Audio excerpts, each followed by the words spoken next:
नमस्कार, स्वागत है आपका हमारी खास पेशकश मार्केट मसाला में। मैं हूं विवेक मित्तल। नमस्कार, मैं हूं आपके साथ संदीप ग्रोवर। और बीते हफ्ते की बात करें ना, बेहद बेहद खराब रहा बीता हफ्ता। पांचों दिन लगातार हमने देखा बाजार में गिरावट के साथ ही क्लोजिंग देखने को मिली। ये हफ्ता इनफैक्ट आप कहें ना बाजार के लिए बहुत ही खराब था। कुछ आंकड़े आपके सामने रखता हूं, फिर आप बताइएगा कि मतलब क्या हुआ क्या नहीं हुआ। तो वीकेंड पे वो वेनेजुला वाली खबर आई, उस वजह से वो जो पिछली बार वेनेजुला के प्रेसिडेंट को अगवा कर लिया, उसके बाद से शुरू हुआ मामला। फिर तो खबरों का सिलसिला बिल्कुल। ऐसा ही रहा कि बाजार गिरता ही रहा। निफ्टी आप देखिए ना, तो ये हफ्ता 25,700 के नीचे जाके हम सेटल हुए हैं। हफ्ते की शुरुआत या बीते हफ्ते की जो क्लोजिंग थी ना, वो हुई थी आप देखेंगे तो 26,300 के ऊपर। तो 26,300 के ऊपर वाला इंडेक्स आ गया आपका 25,700 के नीचे। यानी कि पूरे हफ्ते में 650 पॉइंट का फॉल है। 2.5% के आसपास निफ्टी गिरा है। बैंक निफ्टी ने आउट परफॉर्म किया है, कुछ 1.5% के आसपास का फॉल है। आईसीआईसीआई बैंक बीच में आउट परफॉर्म कर गया, तो उस वजह से थोड़ी सी राहत है। दिक्कत है स्मॉल कैप्स में, 4% इंडेक्स टूटा है। और शेयर मैं इसके 10%। आंकड़े देख रहा था, 50,000 के नीचे आ गया स्मॉल कैप इंडेक्स। जो 51,920 वाला इंडेक्स था वो 49,991, 4% का फॉल। तो आप समझिए कि दिग्गज पिटे हैं। और उसके साथ जो धुलाई हुई है ना, वो धुलाई वर्ड सही है, स्मॉल कैप तो धो दिए मतलब अच्छे से। तो पहले ही धुल के सूखे हुए थे।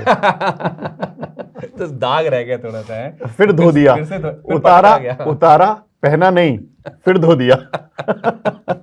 ऐसा क्या दाग लग गया? ऐसा क्या था? नहीं, दाग खैर खबरों की बात करें, जैसे मैंने कहा वेनेजुला वाला इम्पैक्ट था हाँ। एक। तो दूसरा, मतलब ट्रम्प साहब जब तक है ना, तब तक आप कहेंगे ना, वो हॉस्पिटल में आती ना वो ऐसे वेव्स वाली, वो चलता रहेगा, ऊपर नीचे चलता रहेगा। दोनों तरफ के मौके मिलेंगे। जैसे आप मतलब मुझे ऐसा लगता है जब फिल्मों में देखते हैं ना, जब लंबी यूं यूं यूं यूं चलती है और फिर two two two two two फिर वो स्ट्रेट, ऐसे करके आवाज आती है, बस बिल्कुल। खत्म। वैसा नहीं होगा कभी भी। सर वो वैसा कभी नहीं होगा, लेकिन बहुत लोगों के साथ वैसा हो जाएगा। पोर्टफोलियो में होगा लोगों के।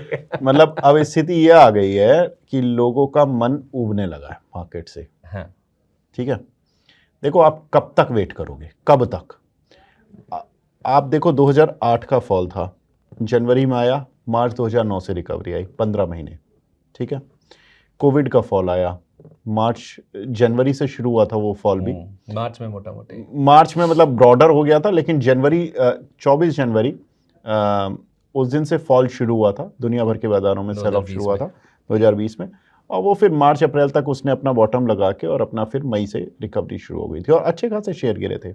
और ये डेकेड वाले फॉल होते हैं। मैं अभी तो ये छोटी मोटी इंटरमीडिएट करेक्शन की अगर आप इंडेक्स लेवल पे बात करोगे, वो कर ही नहीं रहा हूँ। ये वो डेकेड वाले फॉल जिसमें 50-50, 70-70% शेयर जल्दी साफ हो जाते हैं, जो एक हर अमूमन 8 साल में बाजार में 8-10 साल में आता है ना। इस बार वो फॉल तो दिख नहीं रहा, लेकिन फॉल है। 50-50% शेयर साफ हो चुके हैं, बहुत सारे वाले। हाँ, छोटे मझोले। ठीक है, अब आप इसको घोषित भी नहीं कर पा रहे, मार्केट फॉल है, बेयर रन में आ गए जी, ये हो गया वो हो गया। अब 15 महीने का वनवास हम झेल चुके हैं। सितंबर 2024 में सबके हाई लगे थे, अक्टूबर 2024 से अब ये 2026, 25 पूरा नाम चला गया, 15 महीने हो गए। अब कितना पेशेंस रखेगा कोई आदमी?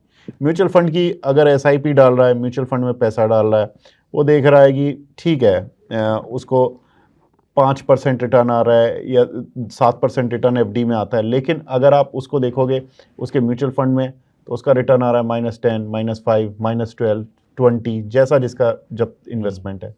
कितने दिन देखेगा? एफडी में डाल देते पैसे, गोल्ड सिल्वर में डाल देते। अब वो जो वो है ना एक मिस आउट वाली फीलिंग, वो गोल्ड सिल्वर में फ्रस्ट्रेशन दिख ही रहा है, उनका डेटा आया। उससे ज़्यादा तो आप देखिए, मैं आपको एक एग्जांपल देता हूँ। अदानी का एनसीडी इशू खुला, हाँ, 45 मिनट में पूरा भर गया। शायद यही है कि अरे पता तो है कम से कम ब्याज मिलेगा 8-9% का, हाँ, पक्का मिलेगा, और प्रिंसिपल कहीं नहीं जाएगा। हाँ। एंटरप्राइजेस का ना जो 1000 करोड़ वाला है, वो बिल्कुल ठीक है। शायद मतलब ये ना 2026 के लिए जो एनालिस्ट रिकमेंडेशंस दे रहे हैं ना कि इस साल क्या होना चाहिए, तो आपके पोर्टफोलियो में चलिए इक्विटी का हिस्सा होना चाहिए। लॉन्ग टर्म के लिए आपके पोर्टफोलियो में रहेगा, तो ही आप मल्टी बैगर या अपने पोर्टफोलियो में अच्छे रिटर्न्स बना पाएंगे। गोल्ड सिल्वर नई चीज़ आ गई, ऑन टॉप ऑफ दैट आ गई डेट या फिर बॉन्ड्स। ये आपके पोर्टफोलियो में ज़रूर होना चाहिए। और उसका कारण या फिर उसका जो एग्जांपल है ना, वो हमने अदानी एंटरप्राइजेस के एनसीडी इशू से देखा। और आप जो कह रहे हैं ना पोर्टफोलियो लाल हैं लोगों के, म्यूचुअल फंड पोर्टफोलियो में 10-20% का अगर फॉल है तो आदमी क्या करेगा फिर? अब बाजार से अगर नहीं निकलेगा तो फिर वो नया पैसा नहीं डालेगा। और शायद यही कारण है कि आप अभी जो लेटेस्ट नंबर आया ना एमपी का, उसमें आप देखेंगे तो 6% के आसपास का फॉल आपको मंथली बेसिस पर दिखेगा इक्विटी इनफ्लो में। लेकिन आप साल वाला नंबर देखिए, यानी कि पिछले साल के दिसंबर से इस बार का नंबर बिल्कुल वो ना, मैं देख रहा था, 20% से ज़्यादा का फॉल है। तो भले ही 3 लाख करोड़ रुपए के आसपास का इन्वेस्टमेंट है, आपकी एसआईपी 31,000 करोड़ के पार पहुंच गई है, लेकिन जो इक्विटी वाला पोर्टफोलियो है ना, जो इक्विटी वाला पोर्शन है, उसमें साफ तौर पे स्ट्रेस दिख रहा है। और जो बात आप कह रहे हैं ना, वो आंकड़ों में इस तरह से बयां हो रही है। देखो संदीप भाई, हर बार रिजल्ट सीजन आता है और सीजन आने से पहले इतनी जम के पिटाई हो जाती है कि लोग ये तो भूल ही जाते कि रिजल्ट सीजन भी आ गया।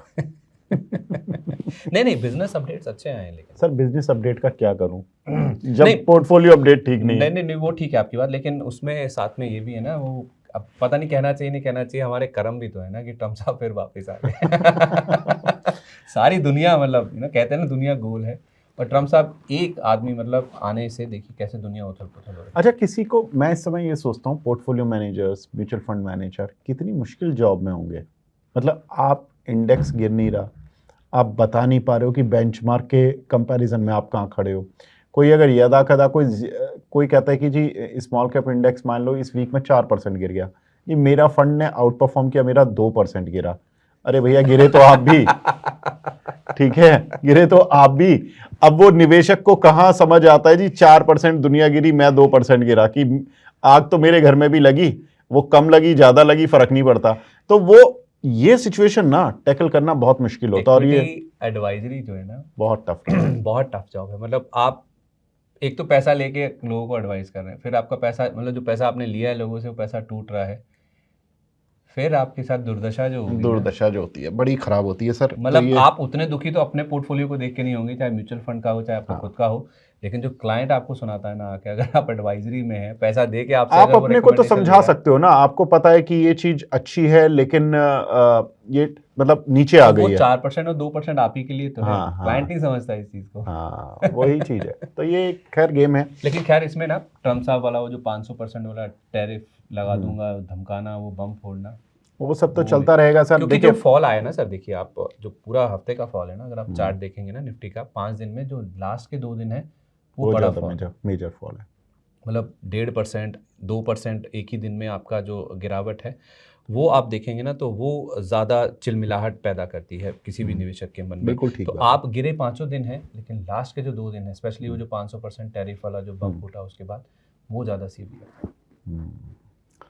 अब खैर अब आगे डेटा कुछ पहले तो इस हफ्ते के कुछ एक्सीडेंट्स की बात करें। रिलायंस बिल्कुल, रिलायंस बड़ा एक्सीडेंट था। अच्छा मैं ना, आप रिलायंस की बात करें तो मैं चाह रहा था पॉजिटिव नोट से शुरुआत किया जाए। जैसे मैंने कहा चलो बिजनेस अपडेट्स आपने भी देखे, ज्वेलरी कंपनियों के बिजनेस अपडेट बहुत बढ़िया आए थे।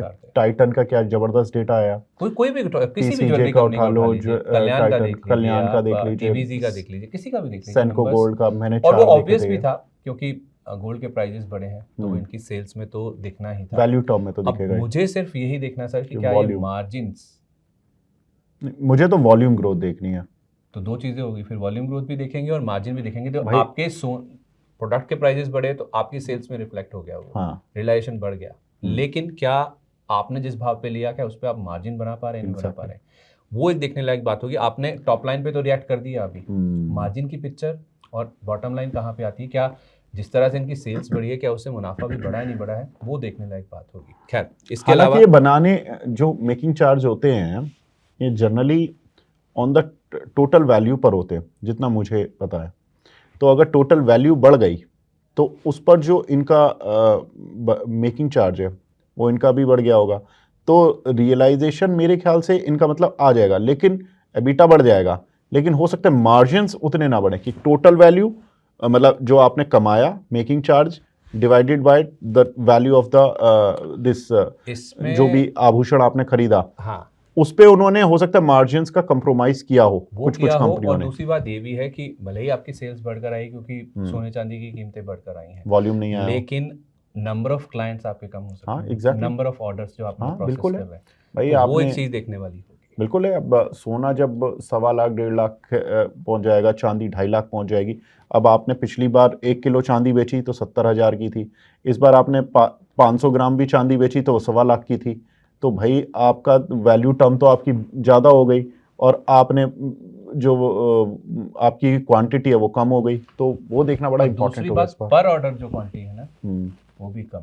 हम्म। अब टमाटर 80 रुपये होते तो आप 1 किलो नहीं खरीदते, बोले आधा किलो भाई, 1 पाव ही दे दो। और ये 20-30 रुपये होता है भाई, 3 किलो भर दे, कोई दिक्कत नहीं। वो जो एक प्राइस सेंसिटिविटी है ना, सब जगह प्ले करती है। मतलब ये इंडियन कस्टमर के साथ है, हम्म, और ये दिखता है। और आई थिंक ये इनके नंबर्स में भी देखना होगा, बड़ा डीप बिल्कुल, डाइव करना होगा इस बार इनके बिल्कुल। नंबर्स को। अब एक्सीडेंट्स की बात करें, चलिए एक्सीडेंट, पहले आप रिलायंस की बात कर रहे थे। रिलायंस का एक्सीडेंट देखिए अच्छा नहीं था, और सबसे इम्पॉर्टेंट चीज़ यही थी कि जो रिलायंस ने बोला कि भाई हमारा कोई लेना देना नहीं है रशिया के क्रूड से, मार्केट ने इसको भी नेगेटिवली लिया कि आपका लेना देना क्यों नहीं है।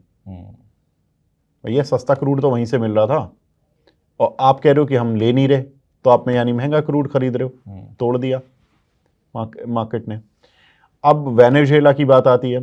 अब बहुत से लोग तो ये भी बोल रहे हैं कि वेनेजुएला का क्रूड केवल नंबर 2 में ही बिक रहा था। अब नंबर 2 में बिक रहा था तो खरीद कौन रहा था? चाइना तो ऑफ कोर्स बायर था, वो नंबर 1 में, नंबर 2 में वो हर तरीके से बायर बन जाता 90% तो वही लेना है ना। अब वो 10% कहाँ जा रहा था ये भी नहीं पता। तो दुनिया में कहीं ना कहीं तो कुछ आ ही जा रहा होगा वो, तो उसका भी अब वो भी कर्टेल हो गया। अमेरिका के हाथ में रिजर्व आ गए, तो वो सारी चीज़ें थोड़ी सी प्रॉब्लमेटिक हो रही हैं, मतलब सभी चीज़। हालांकि उसमें ओएनजीसी, ऑयल इंडिया और आईओसी के स्टेक हैं वहाँ के वेनेजुएला के ऑयल फील्ड में। एक का 11% है और एक की शायद इनके 2.5% है। दो कंपनी में फील्ड्स में है। हाँ, 3 फील्ड्स में। तो अगर वहाँ पे कुछ सेंसिबिलिटी आती है ट्रम्प की, वैसे तो आती नहीं है ट्रम्प की जहाँ नाम जुड़ जाता है, लेकिन अगर आती है तो शायद इनके स्टेक वैल्यू वापस आ जाएगी। हाँ, जो 2014 से पैसा मरा हुआ है। $1 बिलियन के आसपास है कुछ। तो वो $1 बिलियन का, जिसमें ओएनजीसी विदेश का ही करीब 50% है पैसा जो अटका हुआ है, तो वो एक है। तो ओएनजीसी इसलिए हमने थोड़ा देखा कि कोशिश कर रहा था। फ्राइडे के फॉल में भी ओएनजीसी ग्रीन में खड़ा हुआ था। उसका पीछे एक कारण क्रूड भी है। हाँ, क्रूड भी है। क्रूड उछला है, $62 भी पार कर गया। सप्लाई की कुछ दिक्कतें होंगी। ईरान में आप देखिए अनरेस्ट चल रहे हैं, 11 दिन हो गए लगातार।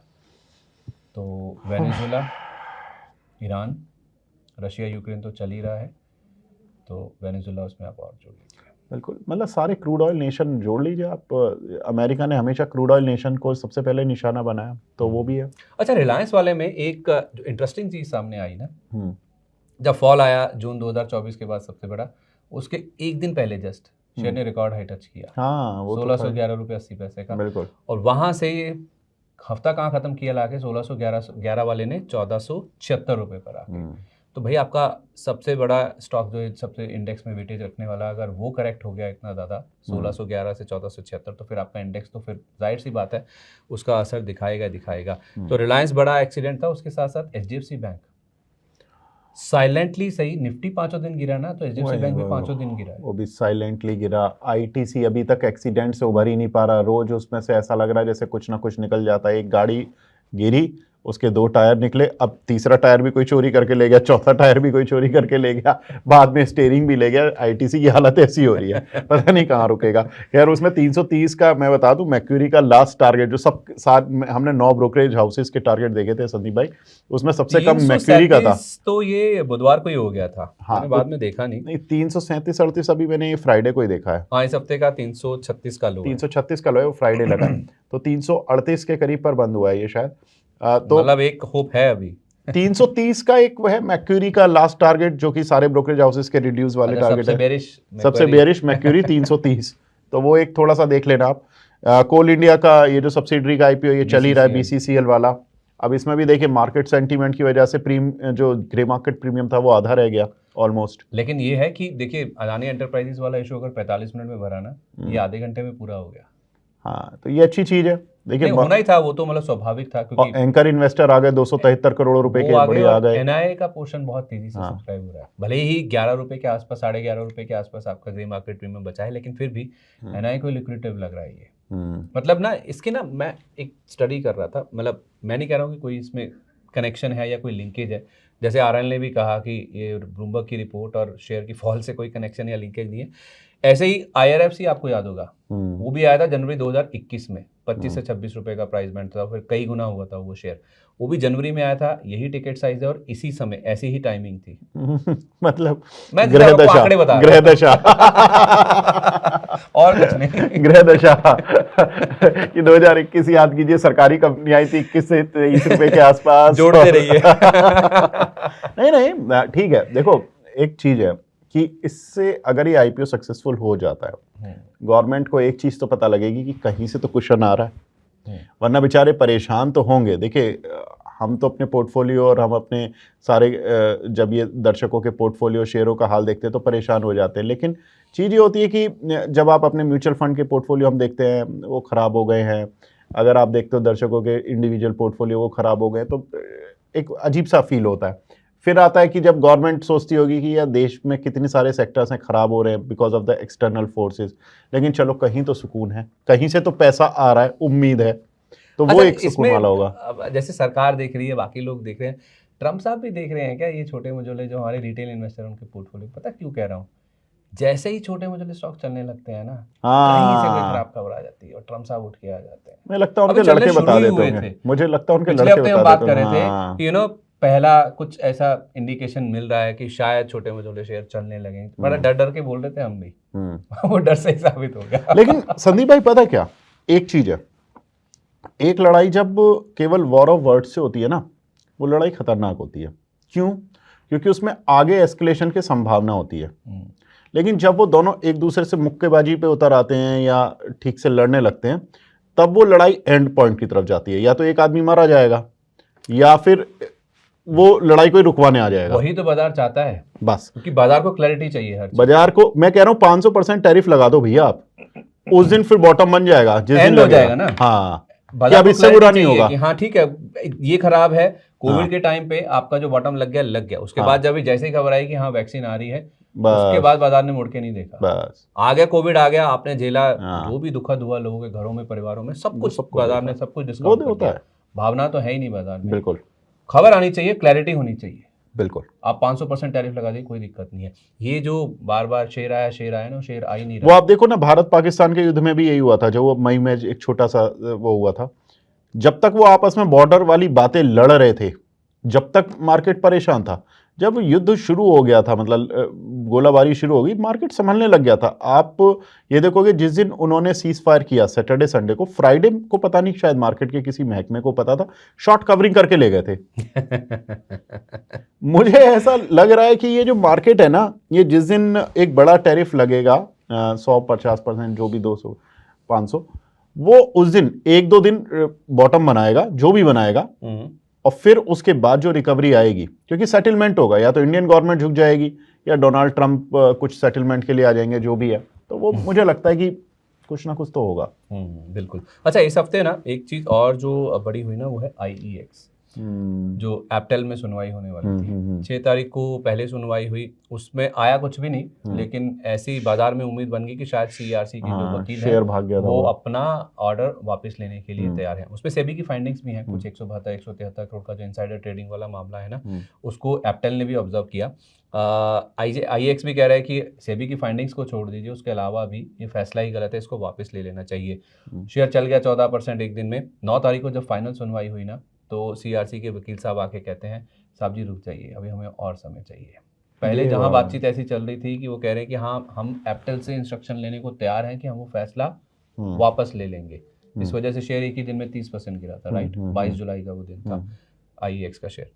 तो अब पूरी तरह से मामला पलट गया, भारी उठापटक IEX के शेयर में देखने को। आई थिंक लोग इसमें फंसे भी होंगे, इसी उम्मीद में 9 तारीख को ये CERC का फैसला पूरी तरह से मतलब हो जाएगा, कैंसिल हो जाएगा, या फिर एप्टेल इसके ऊपर रोक लगा देगा, और शेयर में बड़ी उथल पुथल इस बार देखने को मिली है। बाकी लेकिन हाँ ये बात ज़रूर है, मेरी एक एनालिस्ट से बात हो रही थी इसको लेकर, वो कह रहे हैं कि 7 रुपये के आसपास का EPS है।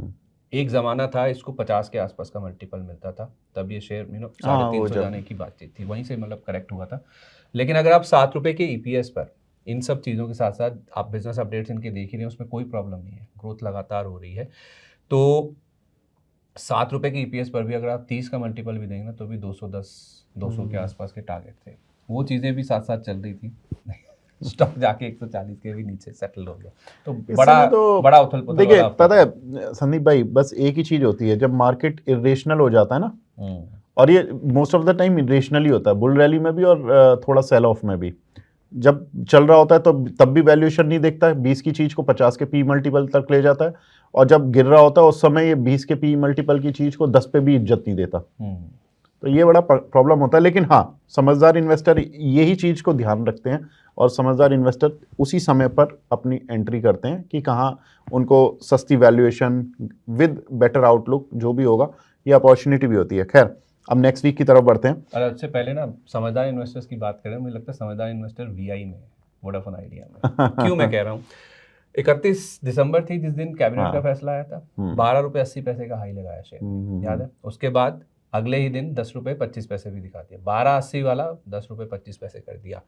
सेम वही हुआ इसी शुक्रवार को, सुबह खबर आई कि डीओटी ने वो जो कैबिनेट वाला था उसको मतलब बता दिया कि इतना इतना पैसा इनको देना है। अच्छा, आजकल इंटरनेट वाले युग में एक हफ्ते बाद आता है नहीं, उम्मीद तो मतलब ऐसी थी कि शायद 4-5 महीने लग जाएंगे फाइनली आने में। नहीं, जो कंपनी ने बोला था ना जब गिरा था ये शेयर, कि जी हमें कोई पता नहीं लगा कि सरकार ने क्या डिसीजन लिया मैं इस पर बोल रहा हूँ, इंटरनेट के युग में एक हफ्ता लग जाता है बताने में। नहीं, वो तो कैबिनेट वाला फैसला हाँ, था, वो जो आप बात कर रहे मतलब कैबिनेट इतना टाइम लगा रही है नहीं, ये डीओटी ने एक्चुअली इसको वो किया था, क्योंकि कैबिनेट ने भी बाद में यही कहा था कि आप एक बल्कि एक ना इनको मैकेनिज्म जो सुप्रीम कोर्ट का फैसला था, इन अकॉर्डेंस विद दैट, मतलब उन नियमों का अनुपालन करते हुए इनको कहा था कि आप डीओटी के पास जाइए, जो भी आपके पॉइंट्स ऑफ कंटेंशन है, जो आप आर्ग्यूमेंट्स है, वो आप डीओटी के सामने रखिए। हमने जो करना था वो हमने कर दिया, इन्होंने एजीआर फ्रीज कर दिया, बाकी जो निटी-ग्रिटीज हैं वो डीओटी से समझ लीजिए। अब डीओटी ने वो पूरा प्लान बना के सारा खाका जो है ना वो तैयार करके दे दिया।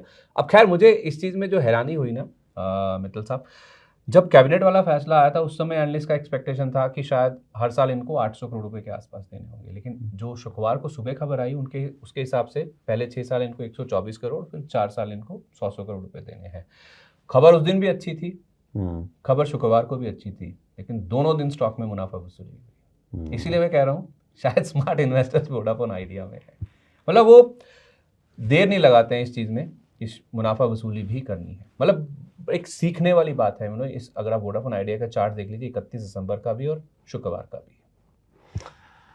बिल्कुल, वोडाफोन आइडिया तो कहानियों का बादशाह है मैं तो उसको देख देख कर थक चुका हूँ वैसे, सच बताऊँ तो संदीप भाई। इतनी खबरें आती हैं, मिल रहा है, नहीं मिल रहा है, कितना मिल रहा है, कब तक मिल रहा है, इतने दिन नहीं मिला तो नहीं, हमारे पास क्लैरिफिकेशन नहीं है, हमारे पास इंफॉर्मेशन नहीं है। भाई कैसे करके मानोगे, कितना परेशान करोगे दर्शकों को या पर उस बीच में खेलो इंडिया खेलो, वॉल्यूम जबरदस्त है। हाँ, भाई साहब एफएनओ में बैठे हुए हैं अभी तक, है आई थिंक शुक्रवार के भी वॉल्यूम आप देखिए, एक एक्सचेंज के बता रहा हूँ 2 करोड़ 14 लाख होंगे, इतना तो ठीक है, इतना आराम से ट्रेड होता है, कोई दिक्कत नहीं, ठीक है। और वही मैं कह रहा था, समझदार लोग हैं इसमें और मुनाफा वसूली करने से भी चूकते नहीं। बिल्कुल। अब खैर अगले वीक के लिए बढ़ते हैं। अब अगला वीक अर्निंग्स का रहेगा, अब आईटी वीक रहेगा, कुछ कुछ आपको बैंकिंग के भी सबूत सुराग मिलने लगेंगे कि अर्निंग्स किस तरह की आ रही हैं। टीसीएस और ये जितनी भी बड़ी आईटी कंपनीज हैं अब रिजल्ट देना शुरू कर देंगे। HCL और TCS के नंबर आ जाएंगे। अब इनसे देखो इस बार रिजल्ट पे फिर वही बात है कि अभी तक तो इनकी जो टीसीवी हैं वो सब ठीक चल रही हैं, तो उस पर रिजल्ट बनाना कोई बड़ी चीज़ नहीं है। प्रॉब्लम आती है आउटलुक पे, ये आउटलुक कैसे देंगे क्लैरिटी नहीं है दुनिया में किसी बिजनेसमैन को नहीं पता कि ट्रम्प क्या करने वाले, आईटी क्या होने वाला है, स्पेंडिंग का क्या होगा। तो ये थोड़ा सा एक पॉइंट टू बी टेकन होगा। आप रिजल्ट पे ना जाएं, आउटलुक पर जाएं। मजा आएगा इस बार नंबर्स में, हाँ, इनकी कमेंट्री देखना, मैनेजमेंट क्या बोलते हैं। बिल्कुल, क्योंकि बहुत समय हो गया, वो भी बेचारे इसी उम्मीद में बैठे थे कि सब सेटलमेंट हो जाएगा, कि सितंबर तक होगा, दिसंबर तक होगा, कि अब यहाँ तक होगा। वो सब क्लैरिटी आई नहीं रही है, तो उनको भी डर लगने लगा होगा, शायद ऐसा हम मान सकते हैं। बाकी बैंकिंग के रिजल्ट ठीक चल रहे हैं, बैंकिंग अर्थव्यवस्था का वो चल रहा है, अभी तक स्तंभ है मेन, तो वहाँ पर बिजनेस आउटलुक ठीक आए हैं। एचडीएफसी बैंक वगैरह के भी 12% की ऑलमोस्ट ग्रोथ आ गई थी। हालांकि शेयर साइलेंटली टूट रहा है, थोड़ा सा वैल्यूएशन कंसर्न हो, वो सब चीज़ें जो भी होंगी वो सब आगे स्ट्रीट देखेगा, क्योंकि जब स्ट्रीट को तोड़ना होता है तब भी कोई बहाना ढूंढ ही लेता है। पूरे हम रिजल्ट पिछले में। हफ्ते भी बात कर रहे थे, ये जो आप कह रहे हैं ना कि साइलेंटली टूट रहा है, मेरे को लगता है उसमें एफआईज का बड़ा हाथ है। हो सकता चाहे है। आप रिलायंस इंडस्ट्रीज देखिए, हाँ। रिकॉर्ड हाई लगा, कहीं से कोई खबर पैदा कर दी या करवा दी या आ गई, बहाना मिल गया कहीं से, रिलायंस तोड़ा, एचडीएफसी बैंक तोड़ा, आईटीसी पहले से टूट रहा था, फिर बीच में आईटी स्टॉक्स भी आपके तोड़ दिए ये 500% टैरिफ वाली खबर पे। तो अब दुनिया कह रही है कि नंबर से पहले स्टॉक्स टूटने लगे। भाई 4 दिन पहले नहीं पता था इस चीज़ का, 2 दिन पहले ही टूटने थे क्या? तो आप जो वो आउटलुक वाली बात कर रहे हैं ना कि क्लैरिटी नहीं है, कहाँ से कोई मतलब इस चीज़ को गॉज करेगा कि आगे होने क्या वाला है, पता ही नहीं, क्लैरिटी नहीं है आईटी स्पेंडिंग को लेकर, तो कहाँ से आपको आउटलुक पेंट कर पाएंगे, अपनी गाइडेंस दे पाएंगे और गाइडेंस वो मीट भी कर पाएंगे। मीट से मेरा मतलब कि आप उस रेंज गाइडेंस सब ज्यादातर कंपनियों ने देनी ही बंद कर दी है, वो कहते हैं आउटलुक ही ले लो हमसे। एक विप्रो वगैरह देती है शायद, विप्रो और एचसीएल वगैरह थोड़ा बहुत, बाकी तो ज्यादातर कंपनियां अब गाइडेंस देने से बचती हैं। और बैंकिंग में भी पता है संदीप भाई, होता क्या है ना, जब आपको तोड़ना होता है तो आप पहले, पता है जब हमने बैंकिंग देखना शुरू किया था तब उस समय तीन चार चीज़ें देखते थे भाई, एनआई ग्रोथ कितनी आई है, नेट प्रॉफिट ग्रोथ कितनी आई है, एनपीएस कितने और एनआईएम्स कितने हैं, ठीक है। उसके बाद जब तोड़ने फोड़ने का सीजन आया तब स्लिपेजेस ढूंढने लग गए लोग, एसएमए बुक ढूंढने लग गए बुक, प्रोविजनिंग तो समझ आती है, प्रोविजनिंग, स्लिपेजेस बताना शुरू कर दिए। स्लिपेजेस भाई स्लिपेज होता क्या है, वो होता slippages- क्या है, हाँ, एसएमए 1 बुक, एसएमए 2 बुक, अरे भाई कहाँ कहाँ जाएगा आदमी, एक आम आदमी जो रिजल्ट पढ़ रहा है वो तो सोच ही नहीं पाएगा किस वजह से टूटा या चला शेयर। तो एडवांस ग्रोथ की सीडी ग्रोथ की सी और डी ग्रोथ मैच नहीं कर रही है, या आपके डिपॉजिट कम है या आपके एडवांसेस ज्यादा भाई है। तो बैंकिंग को समझना उतना आसान नहीं होगा। तो अगर किसी के पास शेयर है, टूट जाए चल जाए तो थोड़ा सा ध्यान दे लेना और रिपोर्ट्स वगैरह पढ़ लेना, क्योंकि ये आम आदमी की या आम निवेशक के बस की बात नहीं है अब बैंकिंग को पढ़ना। इन हालांकि लेवल से अपडेट्स में ठीक ठाक था, कोई अपडेट्स ऐसा ठीक बैंक हैं। में, किसी भी बैंक में कोई कंसर्न नहीं था, इंडसइंड बैंक को छोड़ के। हाँ, इंडसइंड के भी जिनके advances- वो शेयर उस दिन भाग गया था जिस दिन रिजल्ट आए, वो अपडेट आए थे। आसान नहीं है। मैं वही बोल रहा हूँ, वो क्यों भागा किसी को नहीं पता है जी, वैल्यूएशन अच्छी है, अरे भाई वैल्यूएशन अच्छी है, परफॉर्मेंस तो अभी अच्छा नहीं है। तो ये चीजें होती है। खैर अब रिजल्ट का सीजन है, देखिए बाकी और डोनाल्ड ट्रंप क्या करेंगे, कैसे करेंगे, वो तो भगवान जानता है। और सोमवार को जॉब्स रिपोर्ट आनी है इनकी, यूएस की, वीकेंड पे आई है जो, उसका सोमवार को इम्पैक्ट दिखेगा। यूएस शुक्रवार को रिएक्ट करेगा और हमारे मार्केट सोमवार को उसके ऊपर रिएक्ट करेंगे। 3 बड़ी आईटी कंपनियों के नतीजे हैं, उसके साथ साथ बीसीसीएल मंगलवार को बंद हो जाएगा, एक और आईपीओ खुलने जा रहा है, वो भी थोड़ा देखना होगा, ये अमागी मीडिया लैब्स वाला। और 16 तारीख बहुत इंपॉर्टेंट है, मतलब 14 तारीख को इन्फोसिस तो आना ही है, 16 तारीख को शाम को रिलायंस के रिजल्ट आएंगे, 16 तारीख को, 16 तारीख को ये बीसीसीएल की लिस्टिंग होनी है, Bharat coking coal. 16 will be the तो इंपॉर्टेंट डे। ये हफ्ता भारत कोल इंडिया के हिसाब से भी मुझे लगता है नंबर्स इसके शानदार रहने वाले हैं, जो सब्सक्रिप्शन के आएंगे ना, पहले दिन ही वो कहते हैं ना, पूत के पालने में दिख जाते हैं। और दिख के पहले 1 घंटे में, आधे घंटे में पूरा सब्सक्राइब हो गया। तो नंबर्स तो मतलब टिकट साइज ही अट्रैक्टिव है। हाँ, वो 23 रुपए का शेयर, कोई सोचता है कि सरकारी कंपनी है, 8-9 के पी मल्टीपल पर मिल रही है, क्या ही डूबेगा, तो 23 रुपए पर डाल दो, आ जाएगा 16-17 रुपए पर और ले लेंगे। वैसे भी आईपीओ में ज़्यादा शेयर तो मिलते नहीं है रिटेल कैटेगरी में, तो वो तो ऑफकोर्स ये तो सिचुएशन रहती है। बाकी और कुछ खास ऐसा नंबर्स ही हैं बड़े बस, ठीक है। लेकिन देखिए मार्केट में मसाला भले ही कम हो गया हो आजकल, क्योंकि मार्केट में मसाले से ज़्यादा मिर्ची चल रही है, और मिर्ची मतलब मसाला तो एक थोड़ा अच्छा भी लगता है, लेकिन केवल मिर्च डाल दी जाए तो अच्छी नहीं लगती है। तो इस समय मिर्च चल रही है मार्केट में, मसाला नहीं है। पानी से भी मतलब सेटल नहीं होता मामला, हाँ, कुछ मीठा ही खाना, कुछ मीठा ही खाना पड़ता है, मीठा कुछ अच्छी खबर आए तो ही तो खा पाए। एग्जैक्टली। तो मैं वही उसी पर आ रहा था कि अब देखिए उम्मीद करते हैं कि कोई अच्छी खबर आ जाए और अगले हफ्ते से आपको कुछ रिकवरी मिल जाए। तो यही इसी उम्मीद के साथ फिलहाल मार्केट मसाला को यहीं पे विराम देते हैं। नमस्कार।